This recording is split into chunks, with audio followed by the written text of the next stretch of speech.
reka rero tubasuhuze inshuti bakunzi bacu tubana umunsi ku wundi. Gogo uyu munsi ushatse nyakira pe njyemo nkwakira kandi tugeze muri bya bintu byawe by'imyidagaduro ukunda n'abantu bakunda imyidagaduro twakire. Ahubwo reka mbaze nakire abantu bose bakoze subscribe kuri channel yacu mbashimira. Banzu nabasuhuze reka. Nabasuhuje bakomeze bagubwe neza kandi bagire na weekend nziza. Bari twatanye weekend. Weekend kanya rwose bamwe. Uziko numvaga abantu bavuga ngo Musanze ngo hazaba hahiye rwose. Naga ari Musanze gusa naha muri Kigali hajya hashya muri weekend. Hajya hashya ari ahantu njya numva za Kicukiro za Kacyiru zahe. Wa mugore watandukanye na Eddy Kenzo ari Kigali. Ariko ari ugihuha numvise nabyumvise ejo hako ntago nyemeza. Imana babarire na nyirubwite ntagire ngo ndabihamije ni igihuha. Hambwiye ngo Rema umugore yitwa Rema na Makura. Yari umugore wa Eddy Kenzo ariko yarazonzwe no kuri indirimbo yitaga ngo njyagala kuba mu cyara doctor. Kumbe bakagira ngo ni ibintu by'ibitwenge. Uziko umuntu biravuze birangira. Njyagala kuba mu cyara doctor nuvuga ngo yashaka kuba umugore w'umuganga. Mva ko yagayirimba mu ndirimbo abana bajya ni brag byarangiye yataye umugabo ajya gushaka umuganga wo muri Murago Hospital ari Kampala. Erega buri abahanzi baririmba ibibarimo. Asigaye Eddy Kenzo nakundaga Eddy Kenzo ni couple yabo nyikunda ariko umugore nta wamenya ibituma umugore asiga umugabo kajya cyase batandukana burese abazi impamvu yariko naje kubona ko abahanzi mwabantu byo muririmba abari byo kuri.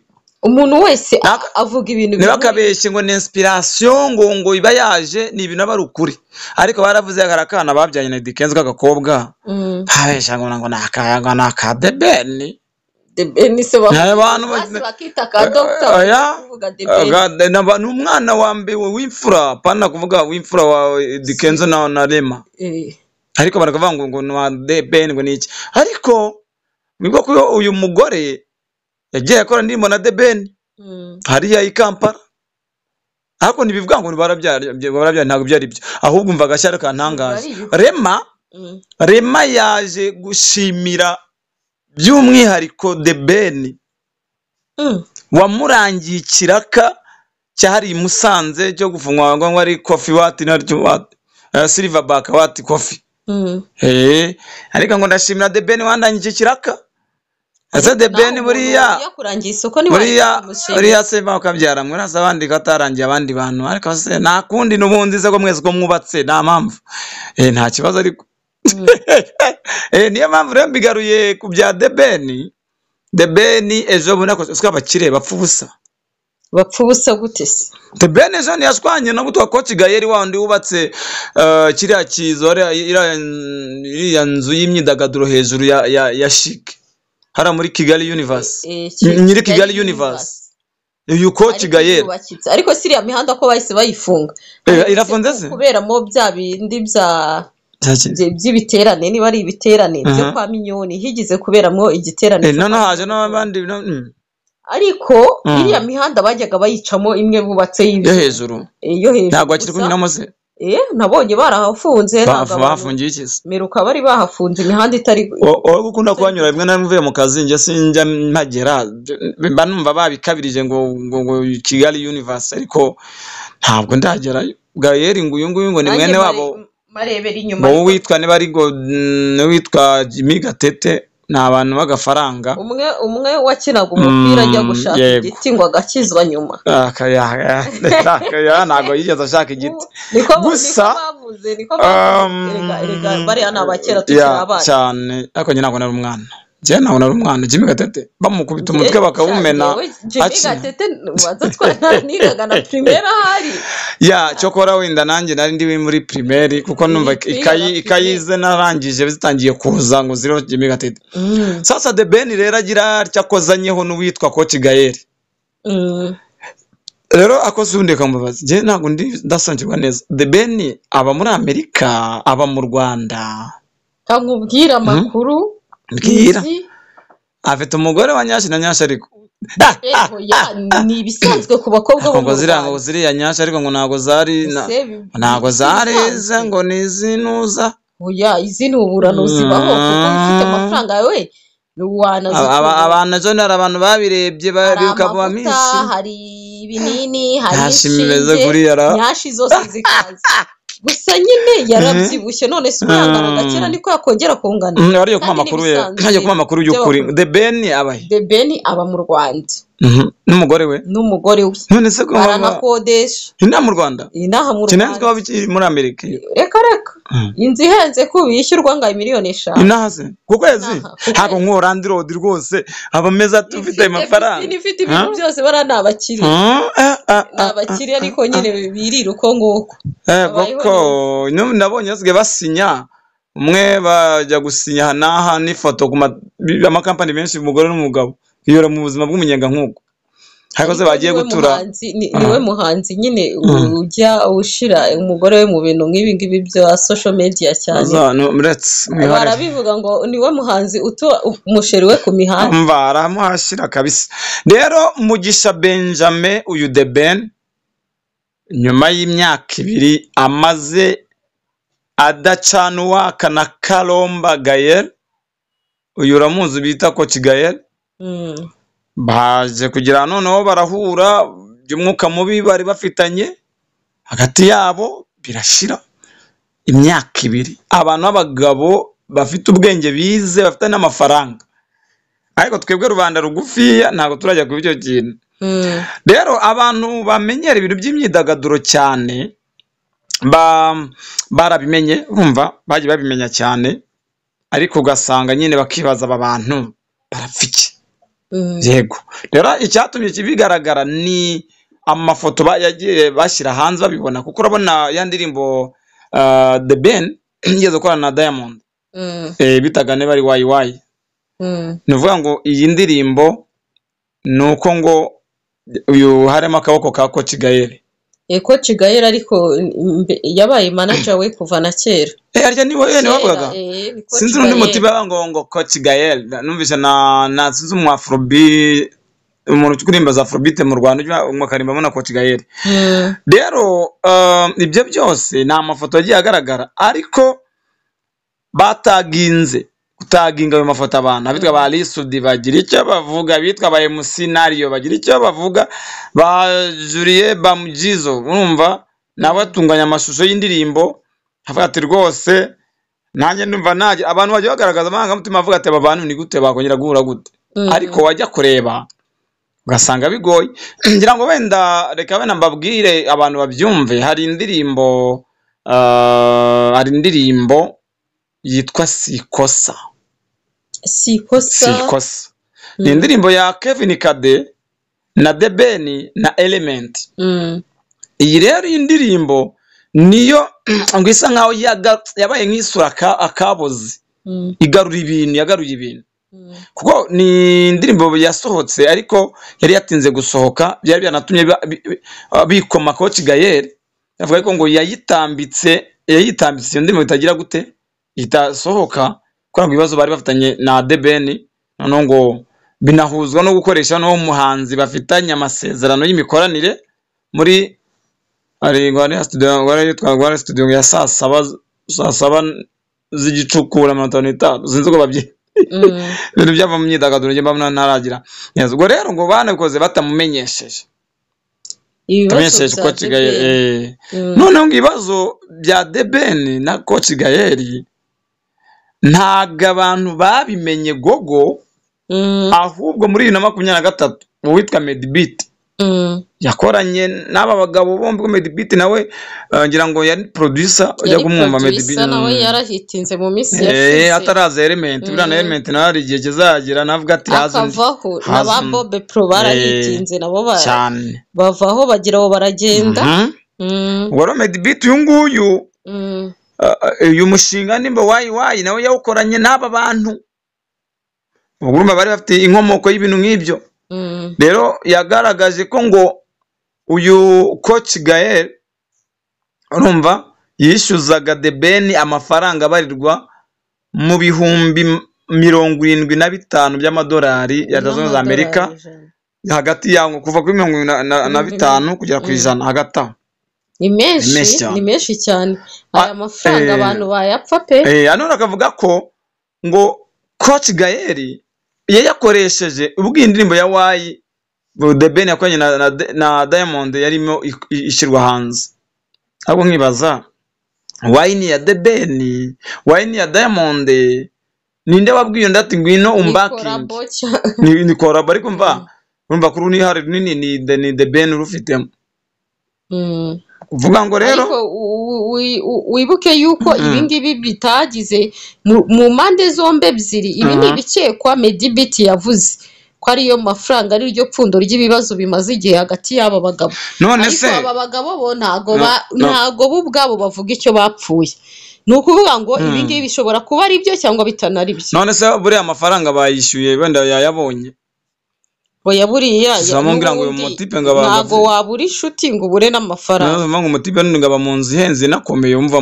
amafaranga yabona nde oya The Ben afite amafaranga Ben atambutse inote ziramenekara ngo ngubu ngari Musanze ibintu bagiye mva ngo amafaranga bayafite ariko nabo bagiye bakakugira gute kugaragaza ibintu bitagize bitareka neza cyane none se uribaza niba ko Kigali nawe afite iriya Kigali Universe bese ni ibintu babiraho gusa bo mu myidagaduro bagiye babyumva cyane kandi hari ikintu navuga ko The Ben arema ujye ntabwo nzi ko ari mu Rwanda ariko aba ukunenzwe muri Amerika ukaba azinaha ariko urumva nyine ese kuki yahisemo kuza gutuye nawe ubundi ntago wari inshuti na ntuza na wundi batorokanye Medi batorokanye bagiye muri Amerika batorotse bagiyeyo batorotse none Medi we yigumiyeyo Medi yarafatishije hariya none se uyu ntabwo yarafatije we hariya nakubwiye ko Medi yagiye muri gospel buriya rega umugore ntago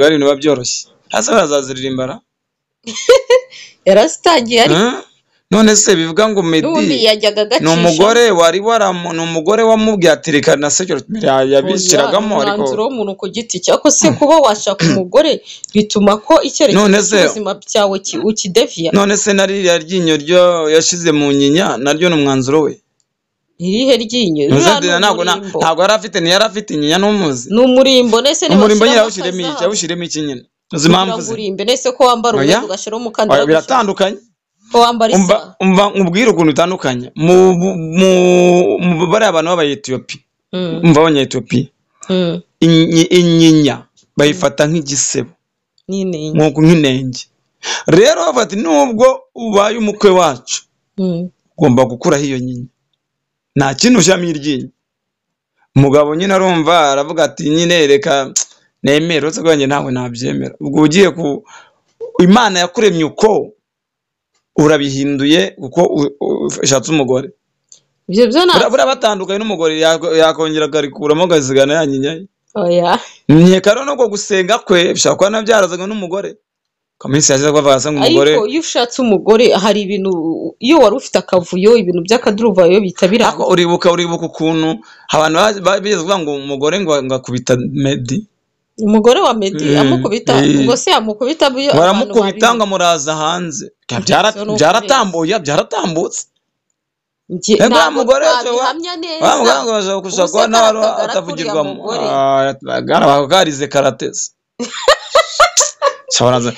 ntabwo ubuto ari bwo bunini bwo gukubita umuntu nubwo u Rwanda atabyo turi gushyigikira karate na tekinike uriya ni umunyayetiyopiya akazereka kandi urumva umuntu wavuye mu mahanga y'ahandi ntabwo uzi ibyo yize n'imigeri yaba yazi we kurekura mba numva atari byo byako nawe warabyumvise mba numva atari byo ntabwo nabihamye yewe nanjye nabibonye mu bitangazamakuru ntabwo ari we wabimbwiye nta nubwo nanabibonye gusa nyine bibaye ariko urebye oya urabona ukubita umugabo kirasa ariko se ntabwo mu nkuru zose tuvuga ntabwo ugenda ubyumva ntabwo bibaho aramuritura rwose ariko byihorere kugukubita gusa ahubwo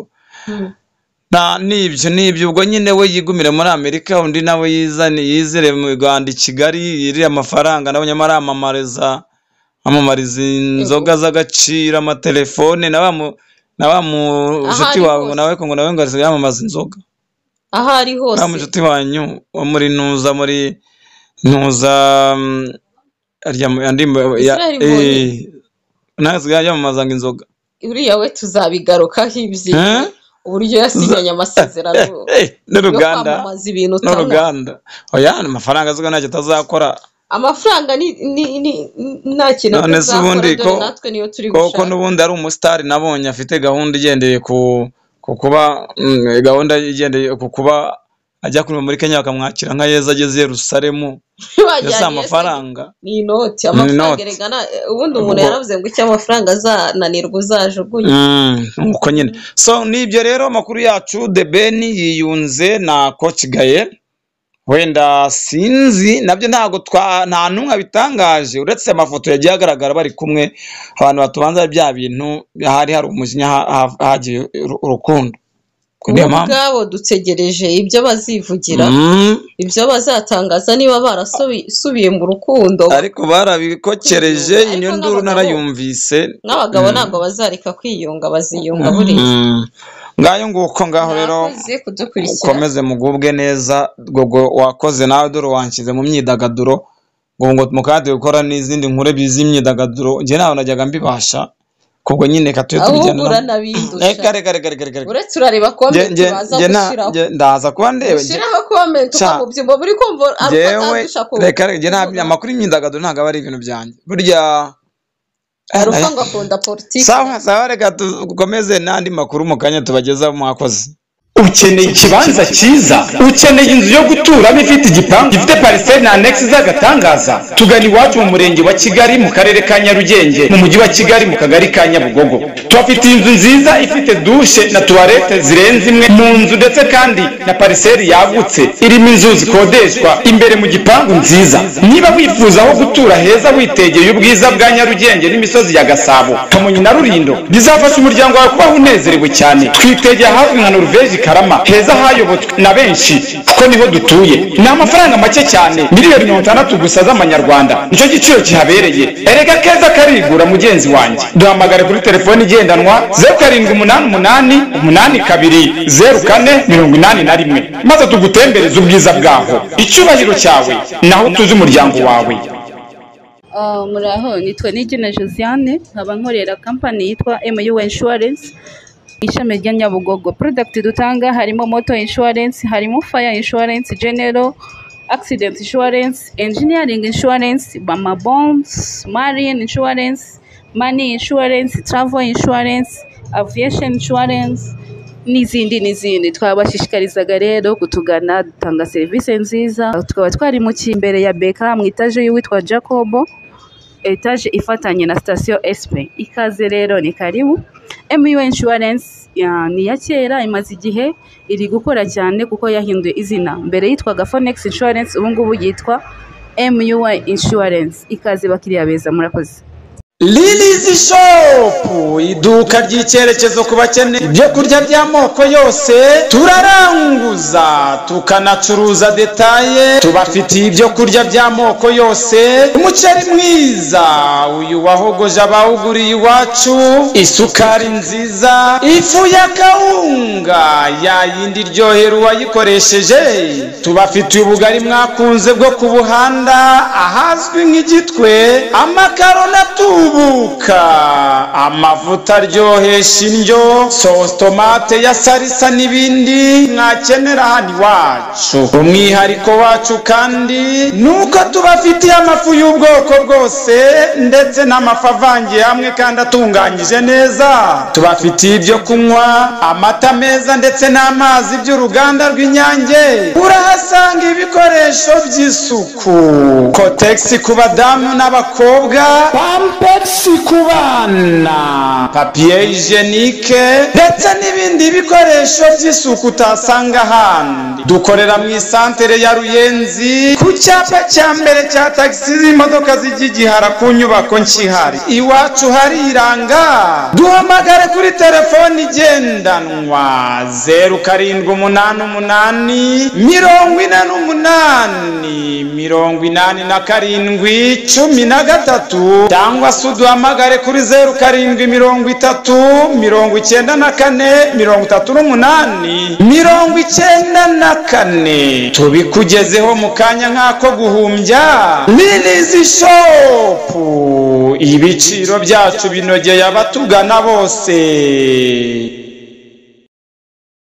Yes, tubaha ikaze kuri Alpha TV Rwanda. Turabana n'abafatanyabikorwa batandukanye barimo MUA Insurance, ishami rya Nyabugogo, akaba rero batanga ubwishingizi bwose ku binyabiziga. Ibaherereye Nyabugogo imbere ya banki ya Kigali, bakaba rero wabahamagara kuri telefone igendanwa hariyo 0788453308 cyangwa se 0782167063.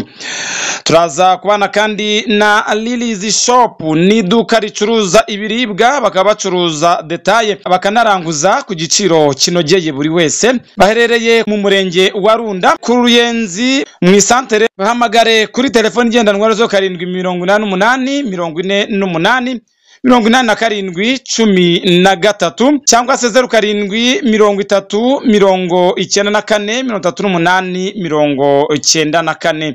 Turaza kandi kuba turi kumwe n'umuhanzi Musabyimana Donati, ni nayo mazina asanzwe akoresha kuri YouTube channel ye. Urasanga indirimbo zinyuranye, indirimbo zinyura imitima zikanaruhura intekerezo zinaniwe. Ibuka gukora subscribe, koresha ya ndetse na comment, ni ingenzi kuri we. Cyangwa se umuhamagara kuri 0788410981. Turabana kandi na Stay Kigali, ni inzu y'amacumbi nziza cyane, guest house y'icyerekezo, ifite ibyumba byiza naho kuruhukira heza, naho wicara witegeye ubwiza nyaburanga bwa Nyarugenge ndetse na Gasabo. Baherereye ku Kinamba muri Rompwe kuri Zebra Crossing, mu kuboko kw'iburyo uvuye ku kiraro kiva mu mujyi, ni haruguru y'umuhanda kuri clôture y'amatafari ya Ruriba. Urahabona icyapa cya Stay Kigali. Bahamagara 0792191918 cyangwa se 0722421322. Yes, Fisi Shop ni iduka rikomeje kuba ubukombe mu ngo zacu.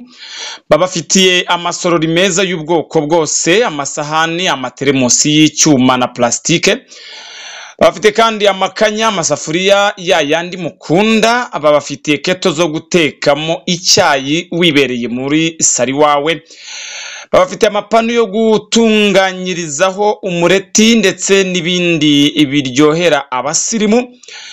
Babafitiye blender zo gukora umutobe. Babafitiye blender zikora ji zitunganwa iwacu.